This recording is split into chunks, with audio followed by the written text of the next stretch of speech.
नमस्ते दोस्तों, welcome back to our channel. आज हम 2010 की स्टॉक मार्केट पर आधारित ट्रेडर गेम्स नाम की मूवी को एक्सप्लेन करेंगे।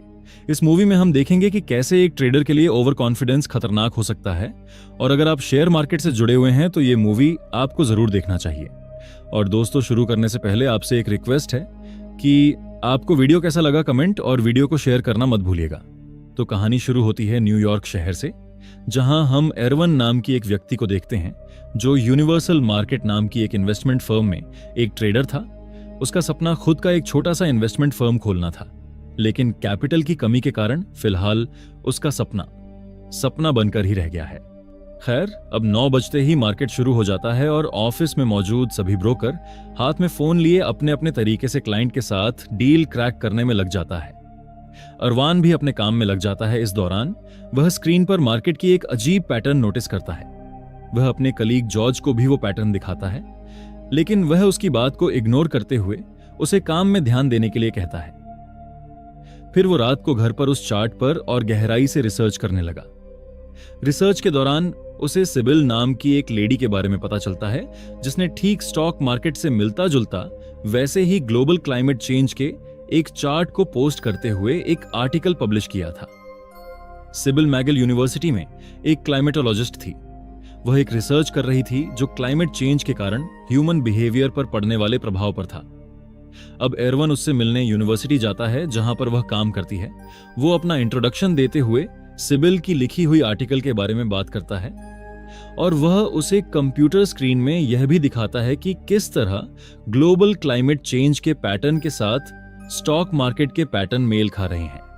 एरवन उसे यह भी कहता है कि अगर वह सिबिल की क्लाइमेट चेंज के डेटा को स्टॉक मार्केट में ट्रेड करने के लिए यूज करें तो वह दोनों बहुत प्रॉफिटेबल हो सकते हैं। तब सिबिल उसे कहती है कि ऐसा पैटर्न तो आए दिन बनते ही रहता है, और मेरे पास इतना टाइम नहीं है कि मैं इन चीजों में अपना टाइम वेस्ट कर सकूं।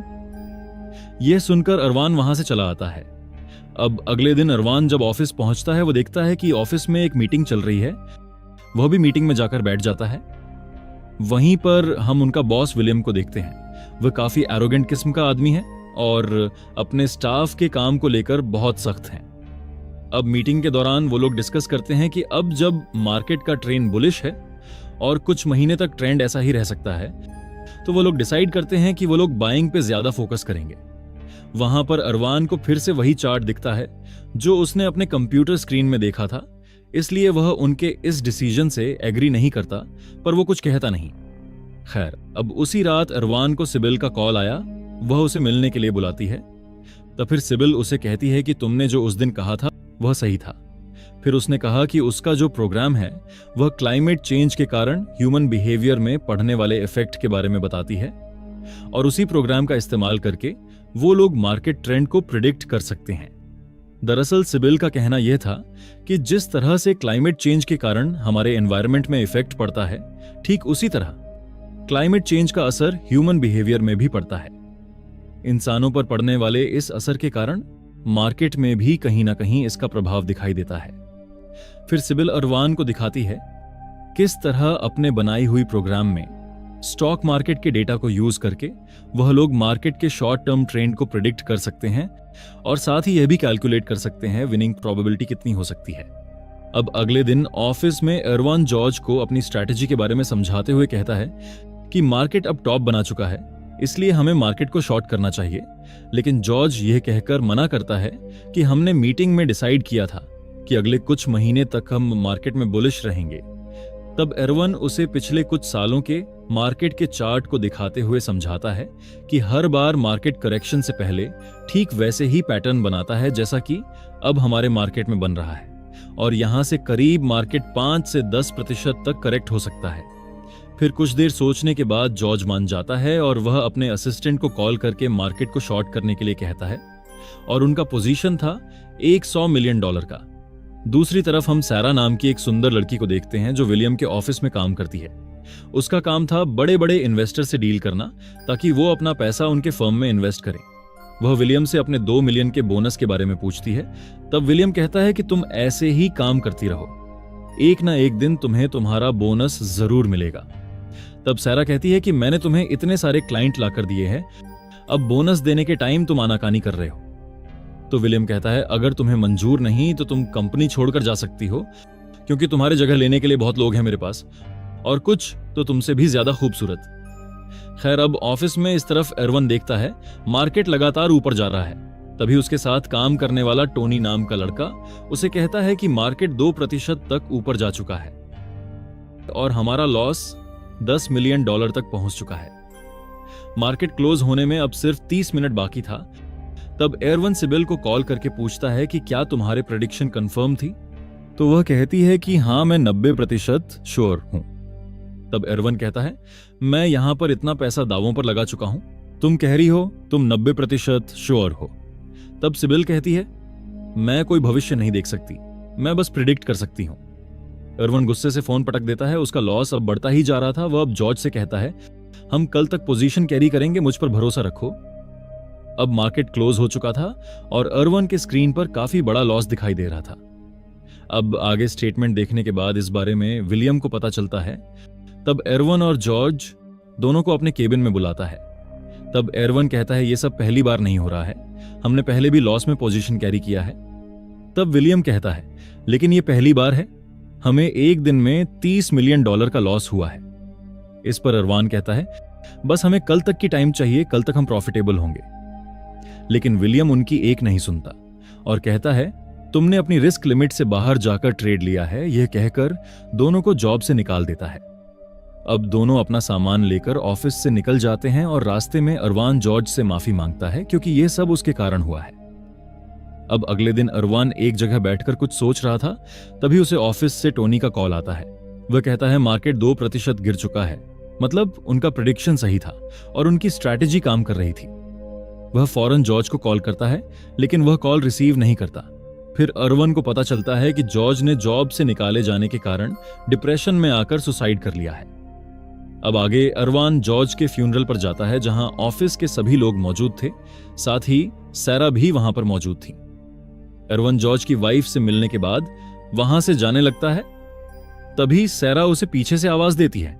वह कहती है, मैं जानती हूं कि ऑफिस में तुम्हारे साथ क्या हुआ है, और मैं यह भी जानती हूं कि तुम शुरू से खुद का एक हेज फंड खोलना चाहते हो और इसमें मैं तुम्हारी मदद कर सकती हूं। फिर एरवन ठीक है कहकर वहां से चला जाता है। खैर, अब कुछ दिन बाद एरवन सैरा के कहने पर आर्थर नाम के एक बड़े इन्वेस्टर से मिलता है। आर्थर उससे कहता है कि जैसा कि सैरा ने कहा था, तुम हेज फंड शुरू करना चाहते हो। तब एरवन कहता है कि मेरे पास एक ऐसी स्ट्रेटजी है जिससे हम दूसरों से ज्यादा प्रॉफिटेबल हो सकते हैं। तब आर्थर कहता है, पहले तो सभी ऐसा ही कहते हैं, फिर कुछ ही महीनों में इन्वेस्टर का पैसा डुबो के गायब हो जाते हैं। तब एरवन कहता है, हमने अपने स्ट्रेटजी को काफी बार बैक टेस्ट करके देखा है और इसका रिजल्ट काफी एक्यूरेट है। इसके बाद आर्थर उसके हेज फंड में इन्वेस्ट करने के लिए तैयार हो जाता है। फिर एरवन फ्लाइंग फंड नाम का हेज फंड शुरू करता है। दूसरी तरफ सारा विलियम को अपना रेजिग्नेशन लेटर देती है और कहती है, मुझे फ्लाइंग फंड से ऑफर आया है। तब विलियम कहता है, लेकिन मैंने इस हेज फंड का नाम कभी नहीं सुना। तब सारा कहती है, यह नया हेज फंड है और इसका मैनेजर है एरवन केरमोर। यह सुनकर विलियम काफी गुस्सा होता है और सारा मुस्कुराते हुए वहां से चली आती है। अब सारा बड़े इन्वेस्टरों के साथ एक होटल में मीटिंग अरेंज करती है। वहां एरवन इन्वेस्टरों को अपने हेज फंड के बारे में एक बहुत ही बढ़िया सा प्रेजेंटेशन देता है, जिसे देख इन्वेस्टर काफी इंप्रेस होते हैं और उसके फंड में इन्वेस्ट करने को तैयार हो जाता है। इस तरह एरवन सारा की मदद से काफी कम समय में $1 बिलियन तक फंड इकट्ठा कर लेता है। फिर कुछ दिनों में उसका हेज फंड 100 मिलियन तक प्रॉफिट जनरेट कर लेता है, जिससे उसके इन्वेस्टर उससे काफी खुश थे। अब दूसरी ओर हैरी नाम के एक बहुत ही रईस आदमी को देखते हैं उसके ऑफिस में। और भी कई सारे अमीर लोग थे। हैरी एरवन का फोटो न्यूज़पेपर में देखता है और उसके बारे में पूछता है। तब वहीं पर मौजूद आर्थर एरवन के बारे में कहता है कि ये अपने सारे कॉम्पिटिटर से ज्यादा प्रॉफिटेबल है, क्योंकि इसने मुझे अब तक 40% प्रॉफिट बनाकर दिया है। तब हैरी कहता है, हो सकता है शायद वह लकी है। तो आर्थर कहता है, ये उसका लक नहीं, बल्कि उसके पास ऐसा एक स्ट्रैटेजी है जिससे वह अपने कॉम्पिटिटर्स से हमेशा आगे रहता है। अब ये सब सुनने के बाद हैरी विलियम को कॉल करता है, क्योंकि उसने उसके फर्म में इन्वेस्ट किया था। वह विलियम को एरवन के स्ट्रैटेजी के बारे में पूछता है। तो विलियम कहता है उसके पास कोई स्ट्रैटेजी नहीं है, वो एक नंबर का धोखेबाज है। तब हैरी कहता है, मुझे कोई फर्क नहीं पड़ता कि वह धोखेबाज है या क्या है, मुझे सिर्फ रिजल्ट से मतलब है। तुम एरवन का स्ट्रैटेजी पता करो, नहीं तो अपने लिए दूसरा इन्वेस्टर ढूंढ लो। अब विलियम को चिंता होने लगा, कहीं अरवान उससे उसका इन्वेस्टर ना छीन ले, इसलिए वह अपने सारे एम्प्लॉयज को अरवान के ट्रेड्स और पोजीशन को पता करने के लिए कहता है। फिर केन नाम के एक एम्प्लॉय को अरवान के पोजीशन के बारे में पता चलता है। वह फौरन विलियम को इस बारे में कहता है, तो विलियम उसे अरवान के अगेंस्ट पोजीशन लेने के लिए कहता है। अब इस तरह से विलियम अरवान के अगेंस्ट पोजीशन बनाने लगा, जिससे अरवान का प्रॉफिट कम होने लगता है। उसे समझ नहीं आता अचानक उसका प्रॉफिट कैसे कम होने लगा। वह सिबिल को इस बारे में पूछता है। तब सिबिल कहती है, इस डेटा से हम कुछ प्रिडिक्ट नहीं कर पाएंगे, लोग मार्केट को मैनिपुलेट कर रहे हैं, वो लोग तुम्हारे पोजीशन के ऑपोजिट पोजीशन ले रहे हैं। ऐसे ह्यूमन बिहेवियर के चलते हम प्रिडिक्ट नहीं कर पाएंगे कि मार्केट कहां जाएगा। मुझे लगता है कि हमारा मॉडल डेड हो चुका है।